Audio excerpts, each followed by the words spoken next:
हरे कृष्णा। आप सभी का दिन शुभ और मंगलमय हो। भगवान श्री कृष्ण की कृपा आप सभी पर सदा सर्वदा बनी रहे। आज की वीडियो में आपको मार्गशीर्ष मास में पड़ने वाली उत्पन्ना एकादशी तिथि के बारे में संपूर्ण जानकारी दी जा रही है, तो आप सभी से अनुरोध है कि वीडियो को अंत तक जरूर देखें। व्रतों में एकादशी को प्रधान और सब सिद्धियों को देने वाला माना गया है। मार्गशीर्ष मास के कृष्ण पक्ष की एकादशी तिथि को उत्पन्ना एकादशी के नाम से जाना जाता है। इस दिन व्रत रखने से सभी मनोवांछित फलों की प्राप्ति होती है, घर में सुख समृद्धि आती है और मन भी निर्मल होता है। माघ मास के कृष्ण पक्ष की 11 यानी 11वीं तिथि को ही भगवान विष्णु से एकादशी तिथि प्रकट हुई थी, इसलिए इस दिन उत्पन्ना एकादशी का व्रत रखा जाता है और इसी दिन से एकादशी व्रत करने की शुरुआत हुई थी। एकादशी का व्रत आरोग्य, संतान प्राप्ति और मोक्ष प्राप्ति के लिए किया जाने वाला व्रत है। किसी भी तरह की मानसिक समस्या हो, इस व्रत के प्रभाव से दूर हो जाती है। जन्म जन्मांतर के पाप नष्ट हो जाते हैं और अंत में मोक्ष की प्राप्ति भी होती है। जो भी भक्त अपने जीवन में पहली बार एकादशी का व्रत प्रारंभ करना चाहते हो, उन्हें उत्पन्ना एकादशी के दिन से व्रत प्रारंभ करना चाहिए।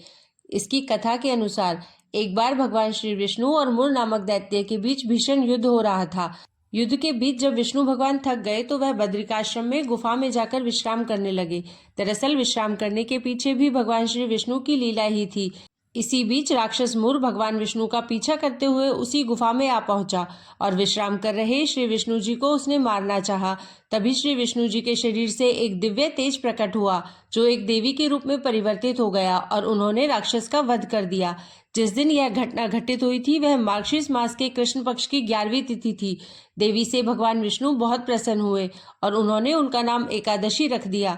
श्री हरि के शरीर से उत्पन्न होने के कारण उत्पन्ना एकादशी इस तिथि का नाम पड़ गया। चलिए अब आपको बताते हैं कि साल 2024 में इस बार पवित्र उत्पन्ना एकादशी का व्रत कब रखा जाएगा और पारण कब किया जाएगा। इस बार भी एकादशी तिथि 2 दिन रहने वाली है, इसलिए आपको बताते हैं कि आपको किस दिन उपवास रखना चाहिए। इस बार मार्गशीर्ष मास के कृष्ण पक्ष की एकादशी तिथि प्रारंभ होगी 26 नवंबर मंगलवार को रात्रि 1:03 से। देखा जाए तो यह सोमवार की मध्य रात्रि का समय होगा और एकादशी तिथि की समाप्ति होगी 27 नवंबर बुधवार को सुबह 3:47 पर। मंगलवार के दिन सुबह से लेकर एकादशी तिथि विद्यमान रहेगी रात तक।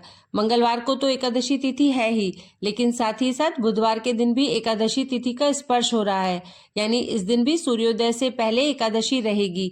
तो इस बार एकादशी का व्रत 2 दिन रखा जाएगा, यानी 26 नवंबर मंगलवार और 27 नवंबर बुधवार को। शास्त्रों में ऐसा कहा गया है कि जब भी एकादशी तिथि 2 दिन होती है तो दूसरे दिन वाली एकादशी का व्रत रखना ज्यादा पुण्यदायक होता है।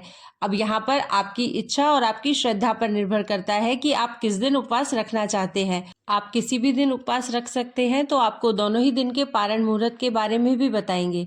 26 नवंबर मंगलवार को ब्रह्म मुहूर्त सुबह 5:16 से 6:04 तक रहेगा। अभिजीत मुहूर्त सुबह 11:52 से दोपहर 12:35 तक रहेगा।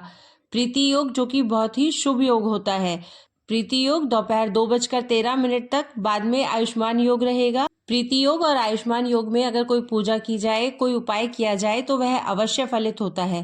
प्रातःकाल पूजा का मुहूर्त रहेगा सुबह 5:32 से 6:53 तक। सायकाल पूजा का शुभ मुहूर्त रहेगा शाम 5:24 से 6:45 तक और राहु काल दोपहर 3 बजे से 4:30 तक रहेगा। राहु काल के समय कोई भी पूजा या उपाय नहीं करना चाहिए। द्वादशी तिथि प्रारंभ होगी 27 नवंबर बुधवार को सुबह 3:48 से और समाप्त होगी 28 नवंबर गुरुवार को सुबह 6:24 पर। अब आपको यहाँ पर एक बात का विशेष ध्यान देना है कि जब भी एकादशी का व्रत रखा जाता है तो अगले दिन व्रत का पारण करते समय यानी व्रत खोलते समय यह भी देखा जाता है कि उस समय हरिवासर तो नहीं है, क्योंकि हरिवासर की समाप्ति के बाद ही व्रत खोला जाता है और हरिवासर का जो समय होता है वह लगभग 5 से 6 घंटे का समय होता है। द्वादशी तिथि लगते ही द्वादशी तिथि के साथ साथ हरिवासर का समय भी शुरू हो जाता है। इस समय भूले से भी व्रत नहीं खोलना चाहिए और बुधवार को इस बार हरिवासर सिद्धि योग बन रहा है। सूर्योदय होगा इस दिन सुबह 6:53 पर और सूर्यास्त होगा शाम 5:36 पर। ब्रह्म मुहूर्त सुबह 5:16 से 6:04 तक रहेगा। आयुष्मान योग दोपहर 3:13 तक रहेगा और बाद में सौभाग्य योग सारा दिन रहेगा। हस्त नक्षत्र सुबह 4:34 तक और बाद में पूरा दिन चित्रा नक्षत्र रहेगा। बहुत ही शुभ दिन रहने वाला है। आपकी पूजा, आपका व्रत अवश्य फलित होगा। राहु काल दोपहर 12 बजे से 1:30 तक रहेगा।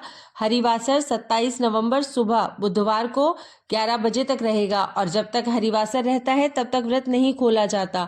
तो जो लोग 27 नवंबर बुधवार को एकादशी का व्रत खोलेंगे वह हरिवासर के समय भगवान की पूजा कर सकते हैं, भगवान को भोग लगा सकते हैं और दान दे सकते हैं। लेकिन व्रत आप शुभ मुहूर्त में ही खोलेंगे, जो कि बुधवार दोपहर 1:31 से 3:40 तक का समय है। यह व्रत खोलने का यानी व्रत पारण का शुभ मुहूर्त रहेगा। इसी समय आपको अन्न ग्रहण करना है। सुबह यदि आवश्यकता हो तो आप चाय या फिर दूध आदि ले सकते हैं, नहीं तो आपको पारण मुहूर्त में ही अन्न जल जो भी पानी वगैरह है वह आपको ग्रहण करना चाहिए। और जो वैष्णव भक्त होते हैं वह द्वादशी तिथि मिली एकादशी का व्रत करते हैं। तो जो लोग बुधवार को एकादशी का व्रत रखेंगे उन्हें अगले दिन यानी 28 नवंबर गुरुवार को सुबह 6:53 से 7:36 के बीच में व्रत खोलना है। हालांकि इस समय त्रयोदशी तिथि प्रारंभ हो चुकी होगी, लेकिन त्रयोदशी तिथि के प्रथम पहर में व्रत खोला जा सकता है। अब आप जिस भी दिन एकादशी का उपवास करें उसी दिन आपको एकादशी के और ठीक एक दिन पहले दशमी तिथि के नियमों का पालन करना चाहिए। तो यह थी एकादशी व्रत के संबंध में संपूर्ण जानकारी। उम्मीद है आपको यह जानकारी पसंद आई होगी।